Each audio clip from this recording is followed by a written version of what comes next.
Hey, thanks for being a part of the conversation. Let's do some pod crashing. Episode number 298 is with Jen and Jill from the podcast Frugal Friends. Hi, Arrow. Hey, how are you two doing today? Excellent. Doing great. How about you? Doing fantastic, even though it is raining here in the South, but we need this rain. I live in a forest, and this forest can't survive unless we're frugal, right? Yes. Yeah, it's gloomy here too. We're in St. Pete. You know, one of the things that you bring up is your friendship in this, and I love the fact that you hit off from each other. You talk about your marriages. You talk about how you know with the people that you invite on the show, how you can really kind of activate it in your own personal life. And as a listener on this side, I'm going, well, they make it sound like I can do it too. You can. That's what we're hoping to make it sound like. And find more friends. And to make it that simple, though, I mean, that's the thing about it. I mean, what is your background where you know that you are speaking with us? You're not talking at us. You're speaking with us. Yeah. I mean, it is not complex. It's quite simple to spend less, right? But it's all those deeper emotional reasons that we will rationalize spending more and over consuming. Those are the complex things, but the actual action is quite simple.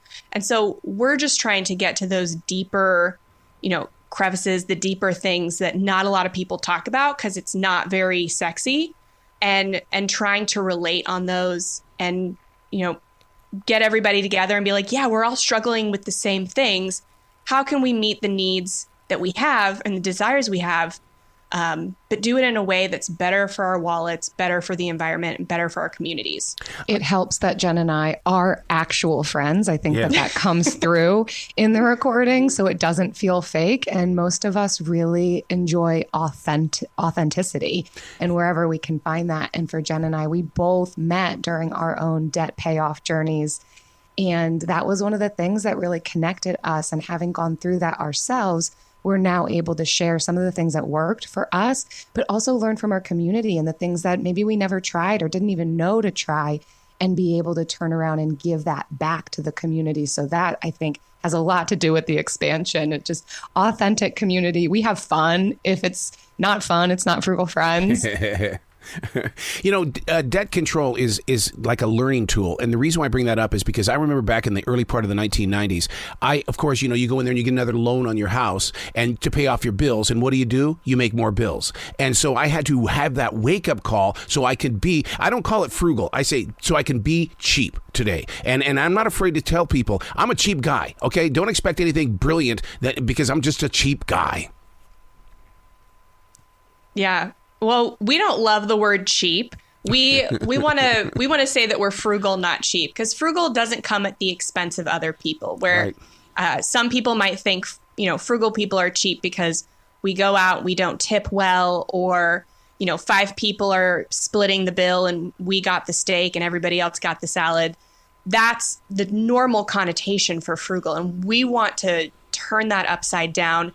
Cheap it's saving money or saving time or saving something at the expense of somebody else. So you're not footing the bill theoretically, but somebody else is.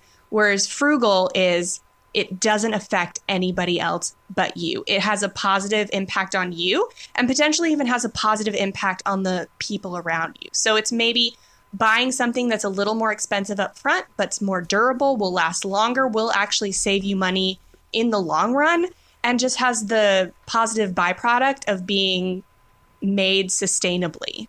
I think some of what you're talking about too, Arrow, is lifestyle inflation, which does happen to all of us. It creeps in. We make a little bit more money. We get a small bonus, you name it.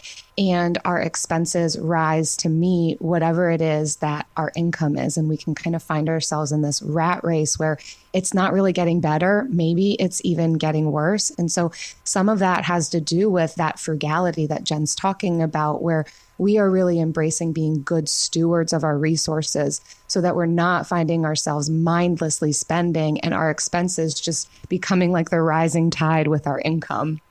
How many families are like my family in the way that my wife believes that when it comes to paying off our debt, get rid of the house? And I'm going, that's our only source of real hardcore credit, plus it's a tax write-off. Is she right? Get rid of the house? I think that owning a home is a personal decision. Right. It's going to be right for some people and it's not going to be right for other people. And so if a house feels like it's weighing you down, then maybe home ownership isn't right for you. But personal finance is personal first. So not every money decision you make is going to be the best math. What we do has to be reflective of who we are with money. And so sometimes it's right to own, sometimes it's not. I think, and especially as a couple, you might have differing opinions, but you have to find somewhere to meet in the middle on what you feel is right to do with home ownership. What you guys do is you put focus even on traveling expenses. The way that I got that under control was I got an RV. There's no $400 different places I'm going to be staying at per night. We're going in the RV and we're going camping. How have you guys had to readjust your life with traveling expenses? Well, I lived in an RV, so I can understand what you're talking about there. And I will say that there's an expensive way of doing it and there's an inexpensive way of doing it. But I think that if you're focused on travel for how can I get the most bang for my buck? How can I travel where I want to go, but not spend a ton of money?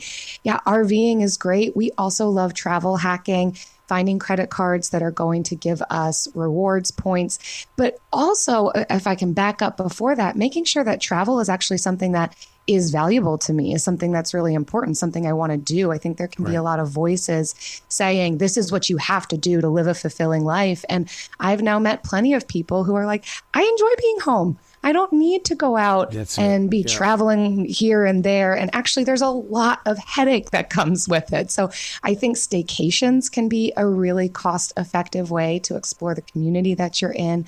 I think finding ways to get inexpensive hotels and flights, if that's what you want to do, it is available to people. Again, we love the credit card points, but I think we have to really do a heart check on, is this actually something I enjoy? Is it going to bring fulfillment to me?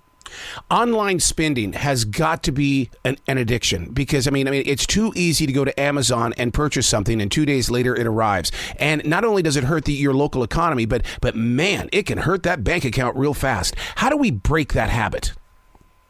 Yeah, marketers, software developers, all of these people get paid hundreds of thousands of dollars to make it easier for you to shop. So we beat ourselves up about having impulsive shopping habits.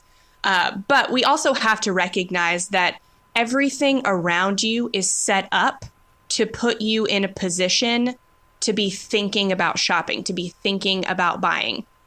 So first, taking a little bit of the stress and the shame off of your own shoulders, but then also creating barriers. So if you have a problem with overspending at night, you get on your phone, scrolling in bed, getting on Amazon and just buying things, and then they show up in 2 days and you don't even remember you had bought them because you were so tired when you were shopping. So if that sounds like you, which has definitely been me, then putting barriers. So like moving your phone across the room. And these are like they're silly, simple things, but they do make a difference for a short amount of time just to interrupt the habit that you've built. Yeah. So either reading a book at night or doing something else mindless. So just putting a barrier between you and whatever device you're finding that you have a problem online shopping on. So that's the first. And then building these ulterior habits and these internal motivators that make you want to not shop, that you get your dopamine and your adrenaline rush from other things other than shopping. And that comes with time. But first, if we can put these like silly physical barriers into place, that can disrupt the habit and get us started on the right path. I chuckled a little bit when you guys put focus on rich friend secrets because we all have richer friends and the way they spend. There are many times I just want to step in going, you don't need this. Please don't do this. I realize you can afford it, but please don't do this.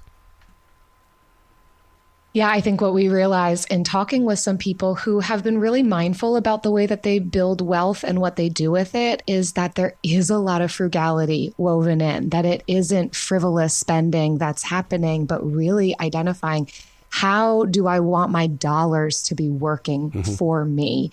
And how can I be spending intentionally and mindfully and be a good steward of my resources? And a lot of times that does include investing, which isn't just for the super wealthy. It is something that we all can be doing, probably to various degrees. There's a spectrum of it, but being more intentional about the way that we're purchasing for longevity with our money, not just the flashy thing that's going to impress our neighbors. One of the things that back in the 1980s that I struggled with was, well, why do I need to get a financial advisor? Why do I need to invest in the stock market? The stock market is nothing but it's Las Vegas up in New York. And so it took a lot. So I had to get a financial advisor. That was the best decision of my life. And I just wish everybody had one. Yeah. Technology has made investing so much easier. It was a lot more like gambling back in the 80s, even the early 90s, and technology has just made it so much more accessible. But not a ton of people know that because historically it has been something that's been stock picking, overcomplicated. And now you can buy one index fund and get every single stock in the stock market in just one. You can even get one that reallocates, so you can definitely do it on your own. And then there's this beautiful thing called a robo-advisor, which is just a computer algorithm that can reallocate and kind of play like a financial advisor. And they're so affordable. So there are so many advances in technology making investing accessible to everyone that really nobody anymore has any excuse for why they shouldn't be investing. You can even invest with $10, and it really is that difference between somebody who just saves for the sake of saving money and somebody who is building wealth. Yeah, because I'll never forget when I was I asked the guy that was leading me. I would say, well, what about this stock? What about this stock? What about this? And he would say, dude, you need to calm down and let me do my job. I'll see you in 20 years. But here's the thing. You need to. It's that inner discipline. Just because it's building doesn't mean you have to spend it. Leave it alone. Mm-hmm. Yeah, it really is. Time in the market beats timing the market every time. We invest for long-term. We invest for retirement, long-term wealth. And a lot of people have heard of Warren Buffett. He's one of the greatest investors of our time. He has made most of his wealth and most of his celebrity in his later years. And it's not because he is the greatest investor percentage-wise of the returns he gets. It's because he started investing so many decades ago and time has just been on his side. He has stayed committed. And that's really why he's one of the greatest investors of our time, is his time in the stock market. There's a huge marketing campaign that's, you can read it at grocery stores, gas stations, scamming. And they're trying to get this inside our minds that it's real, it's happening. But as a consumer, why aren't we picking up on this, that this scamming is going to destroy us? There are tons of scams happening, and I think they're becoming a lot more educated on how to get into our wallets, get into even our personal lives. And we're seeing this be a problem even with the younger generation. There seems to be a little bit more trust in technology. Maybe Gen Z is a little bit more likely to just click the yes, okay, fine buttons just to move on with what they're doing.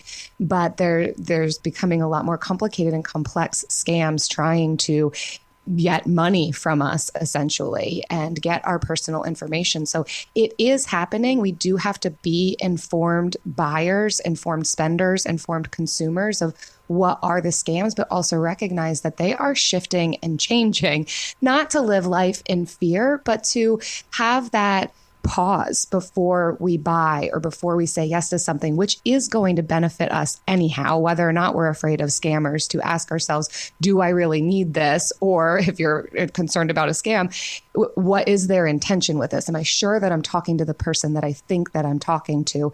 Can be really helpful questions to be asking. Just those few seconds of pause before making a money decision can really save us big in the short term and long term. Are we still living the Great Resignation, or did people decide, I got to go back to work? I think that entrepreneurship has been, again, thanks to technology, entrepreneurship has been made accessible to more people. And so I think that, along with people just being more conscious about saving and reducing their expenses, I think maybe we're at the end of the quote unquote great resignation.